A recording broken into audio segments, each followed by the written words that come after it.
விரும்பியது நடக்காது. அல்லாஹ் எதை விதித்தானோ அவனுக்கென்று எது முடிவு செய்யப்பட்டிருக்கிறதோ அதுதான் வாழ்வில் நடக்கும்.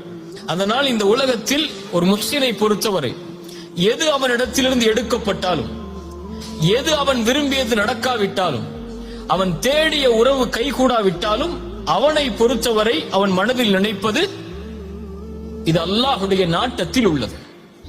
என் இறைவன் எனக்கு எப்போதும் நலவைத்தான் நாடி இருப்பான். எனக்கு அநீதம் செய்பவன் இறைவன் அல்ல, எனக்கு நலவு செய்பவன் தான் என் இறைவன். என் தாய் எனக்கு கெடுதல் நினைக்க மாட்டாள், என் தந்தை எனக்கு கெடுதல் நினைக்க மாட்டாள், என்னை நேசிக்க கூடியவன் எனக்கு கெடுதல் நினைக்க மாட்டான். அதுபோல்தான் என்னை படைத்தவன் இவர்களை விடவெல்லாம் மேலானவன்.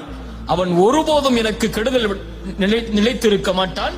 அவன் நாடியது நடந்திருக்கிறது, நடப்பது எனக்கு நல்லது, நான் அதை விரும்பாவிட்டாலும் என்பதைத்தான் ஒரு முஃமின் தன்னுடைய வாழ்க்கையின் அடிப்படையாக கொண்டிருப்பான். அல்லாஹ் அதைத்தான் சொல்கிறான், ஒன்றை நீங்கள் வெறுப்பீர்கள், ஆனால் அது உங்களுக்கு சிறந்ததாக அமையும். நீங்கள் ஒன்றை நேசிப்பீர்கள், அது உங்களுக்கு தீயதாக அமைந்திருக்கும். வல்லாஹு யஅலம் வ அன்தும் லா தஅலமூன். அல்லாஹ் தான் அறிந்தவன், நீங்கள் அறியாதவர்கள். உங்களை படைத்த இறைவன் தான் உங்களுக்கு எது நலவு என்று தெரிந்தவன்.